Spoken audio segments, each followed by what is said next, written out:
to the next verse, we see here, verse 22, these things I have said. When Yeshua said these things, notice what happened.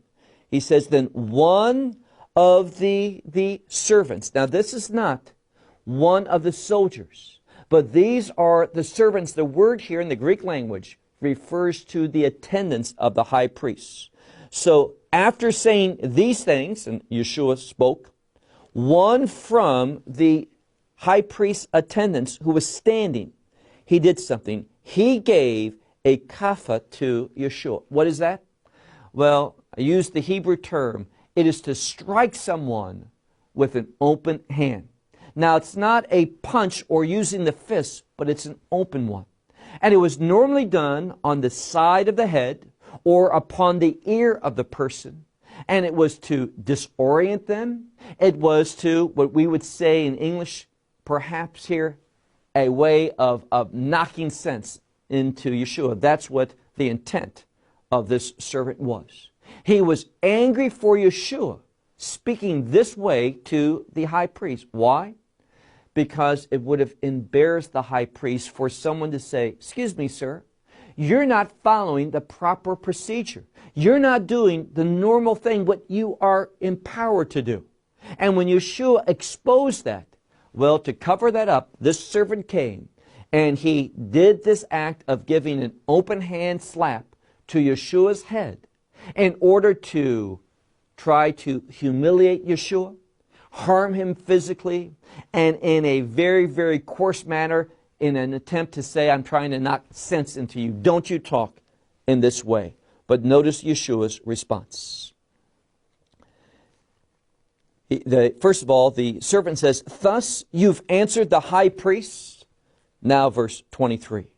And Yeshua answered him, if evil I have spoken. Now, he says, if something I've said is wrong, incorrect, if it's outside, and this word means outside of God's will, if something I've done which is outside of God's will, then he says, testify concerning the evil. Meaning, we're in the Sanhedrin. We have a set of protocol. We have to do things correctly. And if I've said something, before you can strike me and do any punishment, according to the protocol of the Sanhedrin, there has to be testimony given. So it confirms something. The high priest isn't following protocol, and likewise we find that this servant is not as well. So he says, if I've said something incorrectly, testify concerning it. But if I have spoken that which is well or proper or good, then why do you strike? Why do you hit me? Therefore, Anas, he did something. He sent him bound to Caiaphas, the high priest. In other words, he knew, this Anas, he knew that he wasn't going to get anything, following his methodology. So now he sends him formally bound. And why is that important, bound? Because it's not like in America where anytime someone is arrested, they put handcuffs on. No, the procedure was only to bound someone if you believe that they were dangerous and a threat. So Yeshua had not been bound right now up until this time, because they knew he was not a physical threat. But in order to influence Caiaphas, they sent him bound in this way. Now look at verse 25.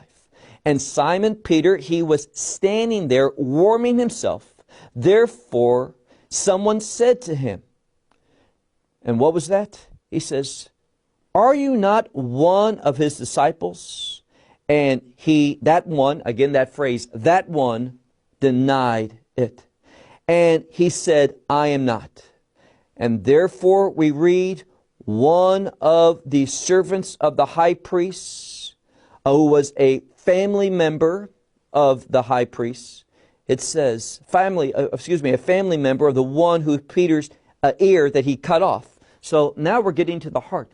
He was a relative of the high priest and was a servant of the high priest and relative of this one whose ear was cut off. He asked him the same question.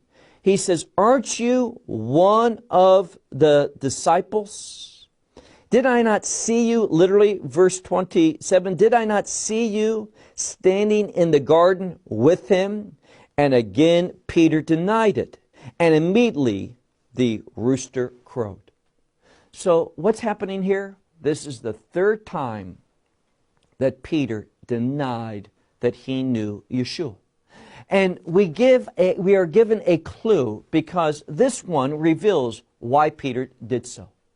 It's just like we've said, because of fear. This one who asked him and spoke to him concerning his identity as a disciple. He just wasn't some individual, but rather we see that he was someone who was known to the high priest and also was known to a family member of the one who got his ear cut off. And Peter did not want to take responsibility for his actions. What he had done in the flesh, this act of rebellion in cutting off the ear of this man, rebelling against what Yeshua said.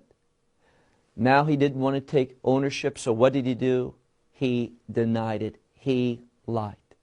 Now, there's another important thing that the Scripture is trying to say here. We're at a trial.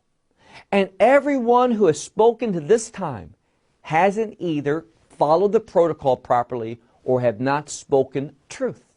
The only one who wants to follow that which is right, the only one who has spoken truth is Yeshua. And what's going to happen to this one? Well, Yeshua is going to be the one that is condemned to death. And what is that to teach us? Well, it's to teach us the utter sinfulness of this world. How what goes on in this world is against the purposes and the plans of God. And that's why we should be so excited that Messiah is coming again, and with him, he's going to bring his kingdom. My hope is that you and I are ready for that glorious event.